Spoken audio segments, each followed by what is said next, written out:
set, that's really powerful. That's really powerful stuff. Okay. And then we have another ideal about the events, which I kind of covered already. So we have two thoughts. One is about the vendor, like a cool vendor forum where we can invite investors to participate as well, where you can ask questions directly to the vendors and also to understand what's the up and comer.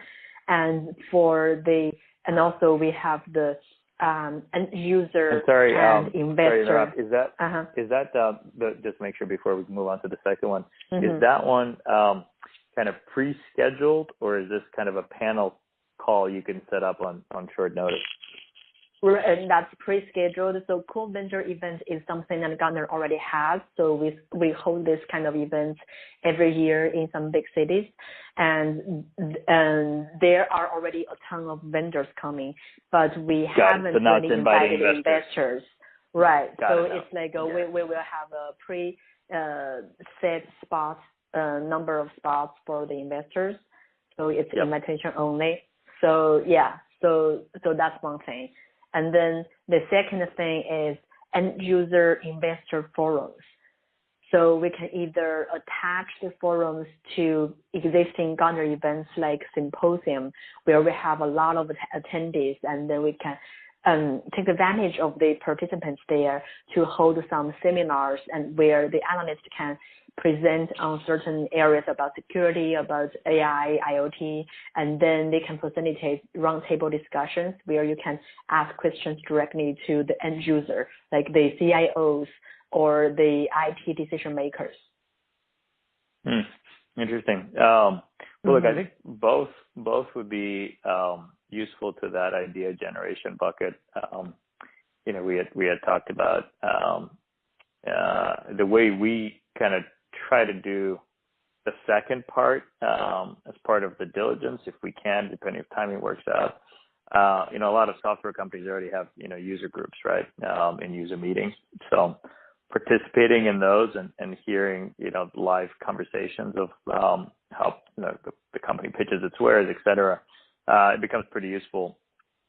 Frankly, both before we make the decision, but also we've gone to this, and I've gone to it personally, a number of times after you make the decision as well. So what you're describing is very interesting, I think, for the idea generation, where you don't quite know enough, just to get a sense of kind of the market, the feedback, the flavor of the conversations. The challenge is always, truthfully, just time. Like, is my time better spent, on something else than attending, an event, especially the in-person stuff, unless it's in San Francisco, unless it's downtown, and I have a board meeting or something else. It just right.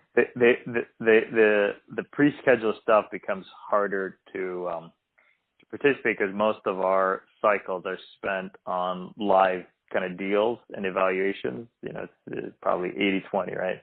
20% is spent on the front end. It's obviously a little different for senior folks, but most of the time, even at the MD level, we don't go to conferences and where we don't go to like knowledge gathering events. We go to specific. Hey, here's my list of targets. This is who I'm going to go meet. So it's just harder. If you can somehow create and maybe you already do more of a on-demand webinar model.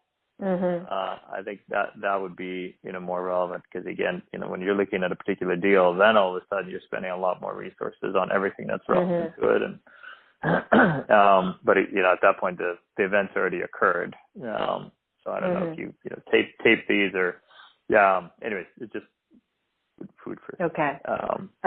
But and so we're more on-demand driven culture, as you can tell. Yeah. So what about we can be more flexible on the locations, or like not need to be piggybacked to the Gartner events? Then maybe we can hold in some hot areas like Silicon Valley or New York, and then it's still a preset number of the attendees, but it's not like attached to the Gartner event.